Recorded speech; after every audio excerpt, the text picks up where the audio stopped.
大网打鱼。西门说：“夫子，我们整夜劳力，并没有打着什么，但依从你的话，我就下网。”他们下了网，就围住许多鱼，网险些裂开，便呼召那只船上的同伴来帮助。他们就来，把鱼装满了2只船，甚至船要沉下去。西门彼得看见，就俯伏在耶稣膝前说：“主啊，离开我，我是个罪人。”他和一切同在的人都惊讶这一网所打的鱼。他的伙伴西比泰的儿子雅各、约翰也是这样。耶稣对西门说：“不要怕，从今以后你要得人了。”他们把2只船拢了岸，就撇下所有的，跟从了耶稣。以上，请蔡信生牧师来讲道。讲道的题目是不一样的船，不一样的船。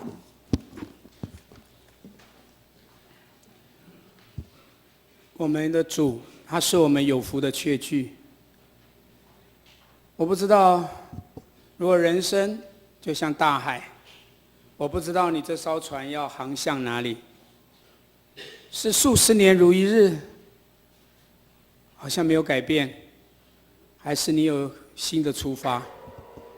我们一起来祷告。亲爱的主耶稣，感谢你，你的恩典是超过我们能想象，你的救恩的爱也不是我们一个平凡的人原本可以领受，但是出于你，主，我们就感受到那个真的是我们数算不尽的恩典在我们的里面，我们能够领受的那个浩瀚的爱也能够进到我们的心里。谢谢你早晨与我们同在，透过你的恩言祝福了我们。感谢祷告，奉耶稣基督的名，阿们。所有亲爱的弟兄姐妹，大家平安。今天我们所读的这段经文的故事，是发生在格尼撒。这个湖又叫做加利利海，又称为提比利亚湖、基尼列湖。这整个的湖，我想我们当中一定有人去过以色列。耶稣在3年多的传福音生涯里面，他呼召了人，就从这个格尼拉瑟湖，或者是我们说的加利利海里面开始。这个湖泊的长度大概40公里，它的宽度大约20公里。这个湖面比海平面大概低200英尺，但是这个湖真的，我去2次以色列，我特别在这个湖上面，我有很多的省思。这个湖美到让我觉得非常的美，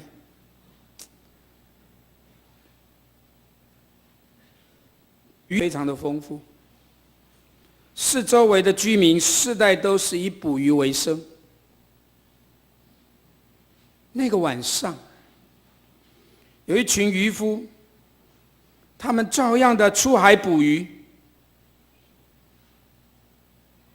彼得这个渔夫劳累了，辛苦了一个晚上，却什么都没有收获，一无所得。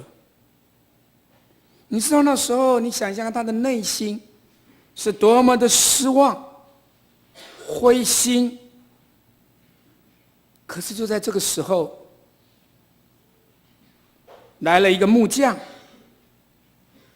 开口跟他借船，说是可不可以让你的船离开岸边一点。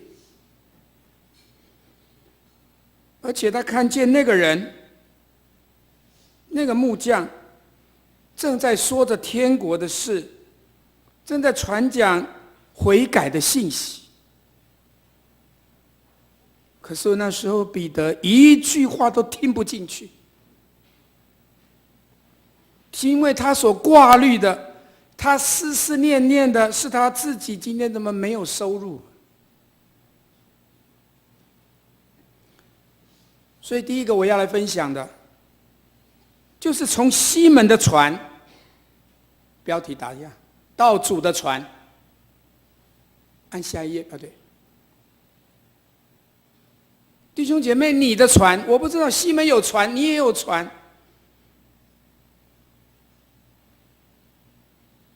你是什么时候认识耶稣的？你是什么时候？这艘你原本你人生的船，可以让耶稣来吗？所以我们看到了彼得让耶稣上船来用这艘船。路加福音5章第3节这样说：耶稣上了西门的那一只船，就请他撑开，离岸不远，就坐下来，从船上教导众人。哦，懂了，耶稣借彼得的船是要对着岸边的人传讲天国的福音。这是西门彼得的船。坦白说，彼得他就拥有这一艘船全部的主权。这一只船是渔船，原本的用途只能捕鱼。但是当耶稣上到船上，这一只船就有了全新的价值和功用，成为主的讲台，成为主祝福的出口，来传讲天国的福音。平凡的渔船也可以成为上帝国彰显的地方。让耶稣上船，你的人生将会不再一样。阿们吗？亲爱的弟兄姐妹，我们要热情地欢迎主耶稣，我们要将船上最好的位置留给主耶稣。我们每天要这样起来，我们就这样跟主祷告：主耶稣啊，我是一个欠缺的人。主耶稣啊，以前我是一个人驾着船乘风破浪，但是现在我欢迎你上船，跟我一起出海打鱼。当主耶稣上了船，你的人生就不会迷航，而且你真的可以乘风破浪，航向你的梦想。每一个行业，任何一个地方，都是上帝能够使用的。今天你把船交给主耶稣使用，就能够让他成为许多人的祝福。当主耶稣上船以后，这一只船的意义和价值变得不一样，而且能够让主耶稣提升它，给它 upgrade。你知道所有的东西要使用，你的手机，你很多的家电产品，它都是升级的，它不断的推陈出新的。你盼望你的生命被神来提升，而且连升好几级嘛。我们的主耶稣是丰盛之主，他来要改变一切，他要把更高的价值带给你。一只平凡的船，因为主耶稣来了，一切都会改变。你想想看，5饼2鱼，如果你只留在自己的手中，一个人享用，那也不过满足你个人的需要。但是你交给主来使用，就可以有5000倍的效果。就5000个人吃饱，而且还剩12篮。阿们吗？那样的神迹奇事，你盼望天天发生在你的生命里面吗？上帝使我们的生命扩大5000倍。主常常说：“我要给你30倍、60倍、100倍。”今天我看到主给那一群渴慕他的人5000倍的恩典，但是重点是我愿意把我的这微小的这份交给主耶稣来使用。相信的说阿们。我觉得要大声一点吧，感谢赞美主，哈利路亚！你要有信心的宣告啊！主耶稣来了，会使我们的生命无限的扩展，会带来更大的影响力。迦南教会的这一艘船是要给耶稣使用的，你相信吗？也许你觉得你自己的人生平淡无奇，你每天就是上班下班，每天做家事，周而复始，你辛苦的工作，可是你的人生的目的、活着的价值，只是为了养家糊口吗？你只是想要尽早的存够一笔退休金，退得好，退得早吗？但是今天，我们这个人可以转变，你可以有更大的价值和意义。关键在于你是否肯邀请主耶稣上你这一只船。你愿意让主来使用你这一只船吗？伟大奇妙的神迹，不在于这只船，而是在于上了这只船的主耶稣。所以跟旁边说，不要小看自己。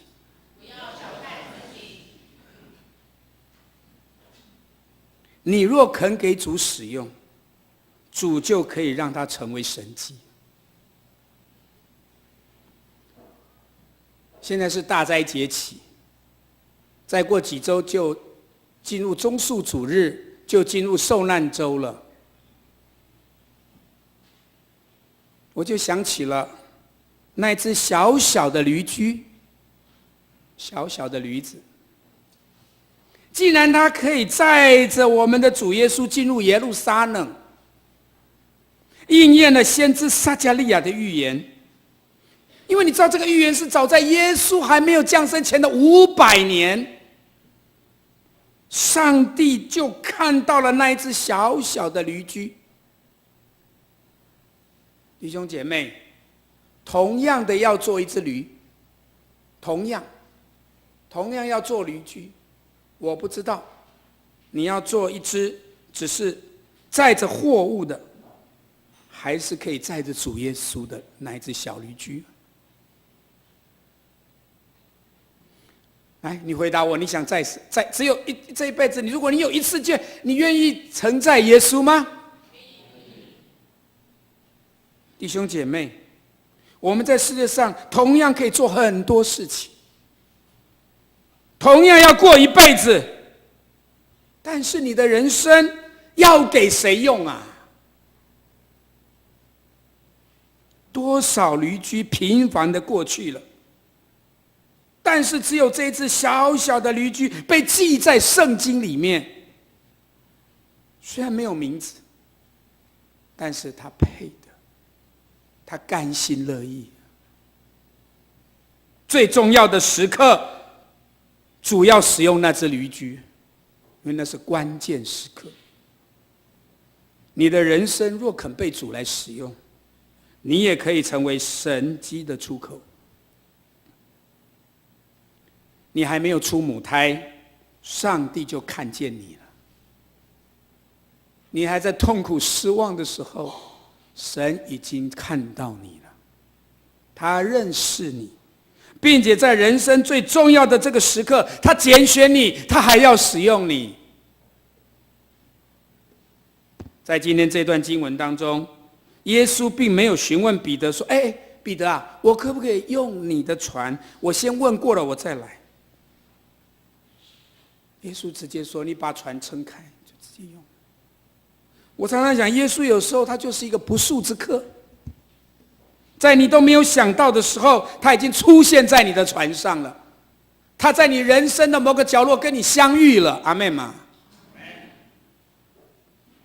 彼得只是一个靠着劳力为生的渔夫，他没有深渊的学问，他只是12个使徒当中的一个。但是耶稣最后，他把天国的钥匙交给彼得，这哪是那个时候失望落魄，还在烦恼今天没有收入的彼得能够想象的呢？由此可见，上帝会那些被视为没有智慧、没有能力、没有出息的人，成为耶稣基督的杰作。阿们吗？耶稣有能力，耶稣有办法的。因为在你还没有出母腹之前，上帝就看到你，认识你，他对你的一生有一个奇妙的计划和作为。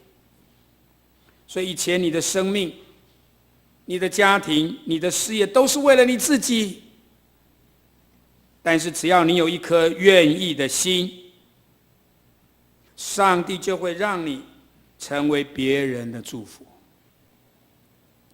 别人认为你不够好，没有关系，因为上帝是看人的心。凡是被上帝所用的人，都有一颗愿意被上帝用的心。我一直要鼓励我们迦南教会，不是要做哪一件事情，或者你觉得别人有邀请你才来做。其实我来在这1年多，我观察这个教会好多的事情你可以做，有好多失丧的灵魂你可以带。我也在跟我们的小会讲，昨天看我一直觉得这个教会最重要的需要有更多的小组长，更多传福音的人。弟兄姐妹，在你人生最重要的时刻，上帝要使用你，你愿意邀请耶稣上你的船吗？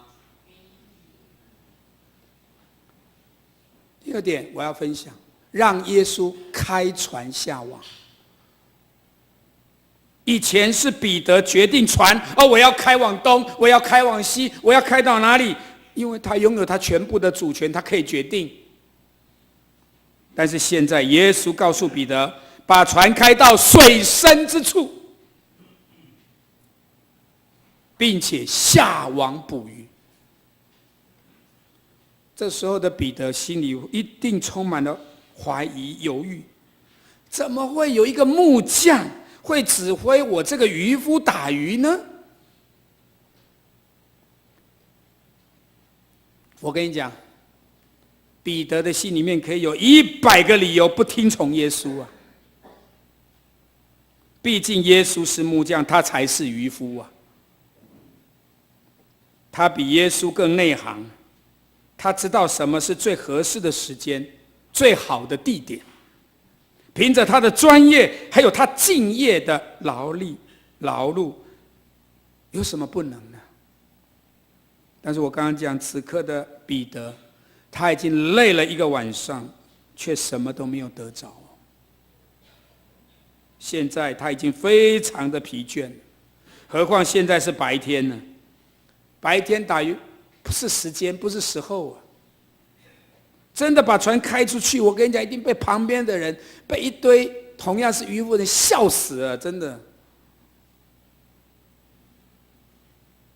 加上耶稣在那里，耶稣应该没有麦克风吧？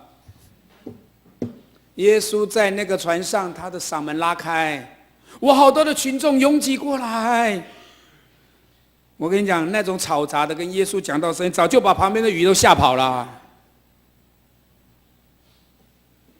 彼得认为那个时候不该开船，但是耶稣却下令说：“你现在把船开出去，并下网捕鱼。”一个人自己掌舵的人生，常常是劳苦愁烦、无所获得的人生。正好像诗篇127篇的第1节这样说：若不是耶和华建造房屋，建造的人就枉然劳力；若不是耶和华看守城池，看守的人就枉然警醒。所以可见我们不能靠着自己一意孤行，离开上帝我们什么都不能做。但是今天我们来到这里，弟兄姐妹，你坐在楼上楼下，坐在前面后面左边右边，每一个人主都看见。或者你已经带着挫折和失望，以及那一艘空船的心情来到这里。今天我跟各位说一个好消息，彼得能够突破，能够改变，你也可以突破和改变，让耶稣成为我们生命的船长。阿们吗？我们会想错，我们会犯错，但是耶稣永远都不会做错事。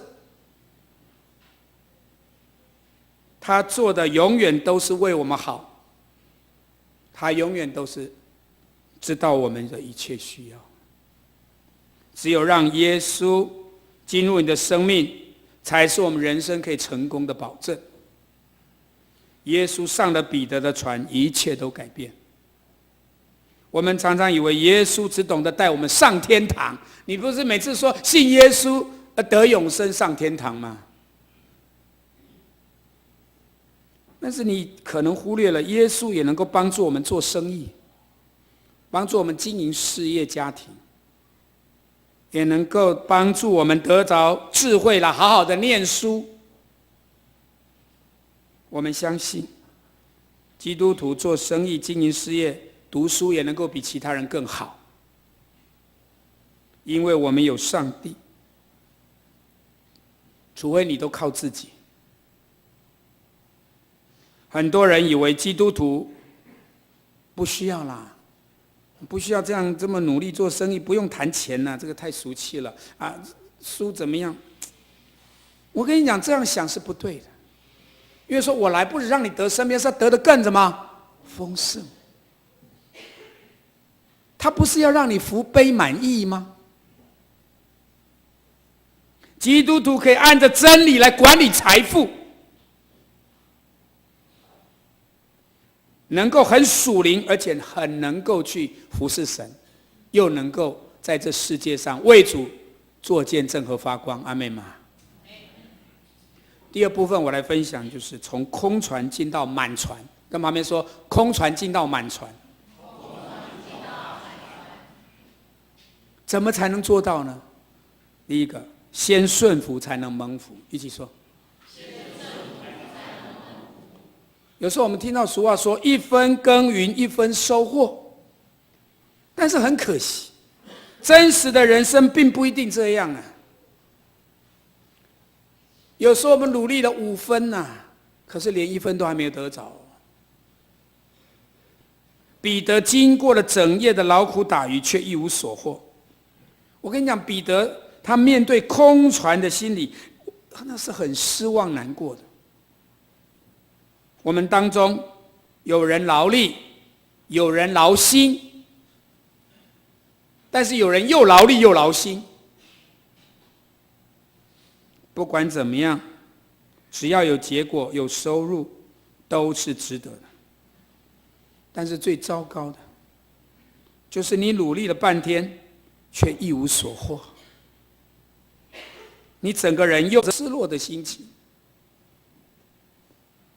彼得一辈子都在加利利海打鱼，就在他这个最老练、最熟悉、最能掌握的事情上面，整夜劳苦，却一条鱼都没有得着。网子捞上来一堆杂草，一堆垃圾。对一个绝望的渔夫来说，情何以堪？可见现实的生活并不都是一帆风顺。面对生活的重担和压力，有时候还感慨不知道我们未来的前途怎么样的时候，打鱼不容易，转行不容易，你也感叹人生的劳苦啊。人生就像经过大海上面的那艘船，但是这里有一位坐在空船上的渔夫。我想每一个人都经历过空船的这些感触。有些人开着没有幸福喜乐的空船，有些人开着事业失败或失业的空船，有人开着失去婚姻、健康和梦想的空船，甚至连活下去的力量都没有的那一艘破船。危机是进入转机的关键时刻。看到第4节，耶稣对彼得说：“把船开到水深的地方，下网打鱼。”跟旁边说水深的地方。可是你知道到第5节，彼得怎么回答？西门彼得说：“主啊，我们整夜劳苦，毫无所得。不过，我觉得我很喜欢这个字。不过，你的人生可能跟主讲的后来。不过，我不知道你有没有一个转折，有没有一个转念。不过，我愿意照你的话下网。”弟兄姐妹，你愿意照着主耶稣的话去做吗？我虽然我的经验，我做过的一切，我的理智告诉我，不过，这就是顺服。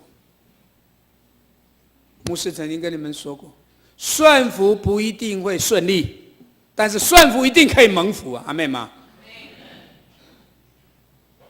来，你可以说说看，顺服不一定会顺利，但是顺服一定会蒙福。来，但是顺服一定可以蒙福。一开始一定不，怎么这样？怎么样？我已经不是照着做，怎么还没有呢？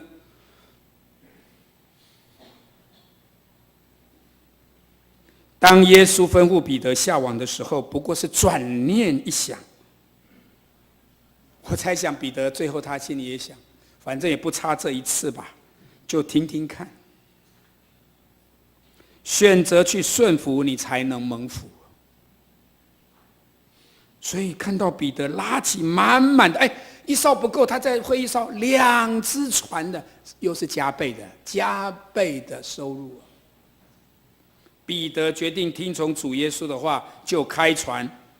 这是他生命中的优点，不看环境，不靠自己的经验，完全信靠主的吩咐，就开船下网。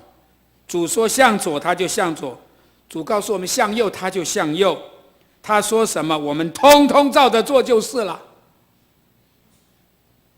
所以我们要遵守主的话，守主的诫命，你才会是一个蒙福的人。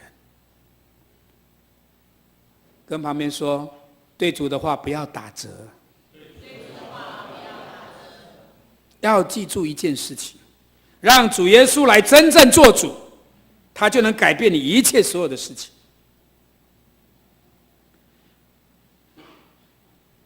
亚历山大曾经征服欧亚非3洲，他30岁得了热病死掉的时候，我们都知道他叫部属把棺材挖2个洞，双手伸出来，表示空空的手来的，也是空空的手回去，对不对？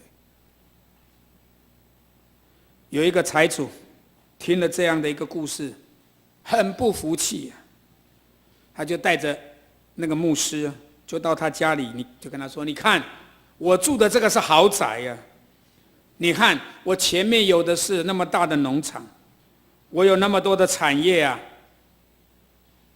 可是这个牧师跟他说：“啊，难道这些通通都不是我的吗？”可是牧师说：“你现在不要问我，你只要问自己，50年后、100年后，你再指给我看，告诉我这些是属于谁的。”弟兄姐妹，很多人都曾经有过空船的经验，但因为主耶稣使我们的船可以变成满船，满满满的恩典，不再空荡荡，重新充满上帝的恩典和祝福。我看到彼得决定听从主耶稣的话，我也鼓励大家，你今天也愿意选择顺服主耶稣的话吧。第二个，一起说与主的计划连结。亲爱的朋友、弟兄姐妹，必然有一天，像耶稣上到彼得的船上一样，他也会来到你人生的船上。同样，他也会对你说：“把你的船开到水深之处。”或许那是你最陌生的领域，或许是你最没有把握的部分，甚至是与你所认知、所愿意的刚刚是相反的地方。那我请问你还愿意去吗？当主呼召你的时候，你愿意立刻回应吗？就像一大早起来，亚伯拉罕，我们想象好了，亚伯拉罕是好几千年前的人，你把它想象像今天早上，他一起床喝着咖啡，喝了一杯果汁，吃着丰富的早餐，哇，想着我过去的75年的岁月，哇，事业有成，我也可以规划好的退休，享受我的人生。他也能带着妻子撒拉去度假。可是突然间，上帝显现对他说：“你要离开本地本族父家，前往我要指示你去的地方。”哇，这一切把他原来的生涯规划都打乱了。心里会想：开什么玩笑嘛，对不对？要我放弃我所熟悉的环境、可爱的家园，还有我长期建立的事业跟人脉，要去一个陌生不知道的地方，一般人不会接受的，你我可能也不太容易同意的。但是亚伯拉罕却照着上帝的吩咐去做。有一天，摩西一样，照着平常赶着一群羊到野外去野地，没有想到他却看到了荆棘被火烧着了，但是却没有烧毁。这是长老会的记号吧？浑而不毁啊！接着，上帝要他脱下鞋子，然后告诉他：“你要去带领我的百姓离开埃及。”他在埃及王宫住过40年，他知道埃及是一个什么样的国家，法老是一个何等的人物。哦，你说走就走啊？这100-200万人呢，哪有那么简单？这根本就是一个不可能的任务。不管你是亚伯拉罕、摩西，或者是你是彼得，但是你必须要做一个决定，你是去是不去，你是要或是不要。亲爱的弟兄姐妹，好好的想一想。我看到亚伯拉罕顺服了，摩西顺服了，彼得也顺服了，他们都照着上帝的计划去行了。刚刚讲彼得靠自己辛苦一整夜没有收获，他们也都不再靠自己了。路加福音5章6到7节这样说：他们下了网，就圈住了很多的鱼，网几乎要裂开，便招呼了另外那一只船的同伴来帮助。然后他们就把2只船装满，甚至船要下沉了。请问那个渔获量大不大？根据考古的研究，当时一艘船可以载15个人，载重量大概6吨。2只船加起来，那个渔获量是10多吨了，12吨。因为船又快点下沉了，载得很满了。耶稣带给人的都是出人意外、令人惊喜。如果你听从耶稣的话，与主的计划连结，就可以带给你人生最大的收获。刚刚讲彼得辛苦了一整夜没有所得的时候，因为听了耶稣的一句话，2只船竟然满载而归。对照之下，你有没有觉得这是一个非常强烈的对比？前一刻是空船的悲哀，但是下一刻却是多到船快下沉的喜乐。各位，此刻你可能正在你人生的一个不景气，或者你人生的一个担忧的时候，今天我告诉你，你要准备好，下一刻上帝要赐福给你超过你所求所想的，甚至让你生命中充满了惊喜。我奉主的名，也盼望能够释放这样子丰盛的祝福在你我们当中，在每一位弟兄姐妹的家庭。上帝要祝福让你多到无处可容，只要有主，很多事情可以改变。听主的话下网，就能够超过你所求所想的。彼得亲眼看到他拉网上来那一刹那，他真正的认识了主耶稣，也看清楚了自己。他眼见到自己已经不是那个叫网裂开的那一网的鱼是他自己得着的，他知道那是耶稣做成。他看到了耶稣的能力和圣洁，所以这个时候的彼得他很丰富哦，可是他没有把握发财的机会，跟耶稣签一个合约，说我们一起合作捕鱼啊。他当时却跪下来对耶稣说：主啊，我是个罪人，请离开我。因为他觉得他不配。彼得俯伏在耶稣的面前，承认自是一个罪人。与上帝相遇的经历，才能让我们看见神的圣洁，看见自己的真实的光景，也明白上帝的能力彰显，能够让我们的生命得到改变。更终极的目的是让我们能够将这样的生命与别人分享。最后我做结论，出名的布道家大家都知道 Bunky 就是布永康。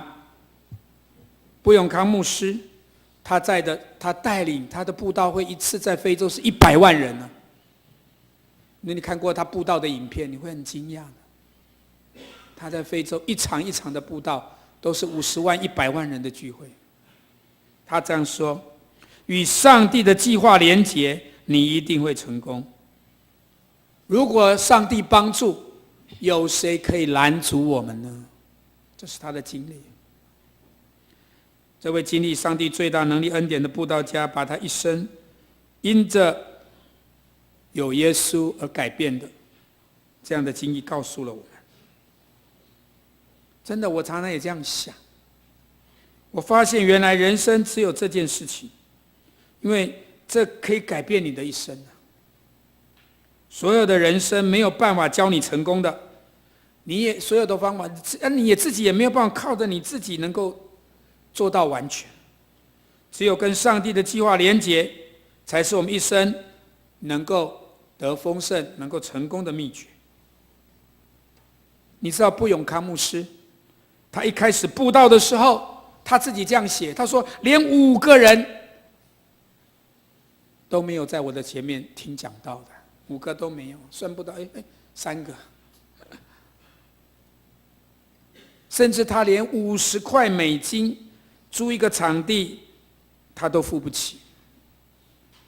但是经过40多年与上帝同行，他已经带领了5000万人信耶稣，5000万人。布永康牧师。所以布永康牧师告诉我们，人生成功的秘诀就是与上帝的计划连结。亲爱的弟兄姐妹，把你的生命的每一个领域，包括你的学业、事业、婚姻、养儿育女，都与主耶稣的计划连接起来。真的，如果你学聪明一点，如果你自己的婚姻、事业、学业你都自己负责，那后果也是你自己一个担。但如果你交托给上帝，上帝必为你负责。所以你要做一个决定，让你的船成为不一样的船。愿意的话，你的人生就会满船，不只是一只载满的渔获，而且是奉主的名祝福我们，让我们成为一个得人的渔夫，让我们一生跟随耶稣，经历上帝的同在和满满的恩典。我们一起来祷告。主啊，谢谢你给我们今天早上再一次的领受你的恩典跟祝福。不要看我们所没有的，乃是看着因为有主耶稣，我们可以有你所要给我们的。这样感谢祷告，奉耶稣基督的名，阿们。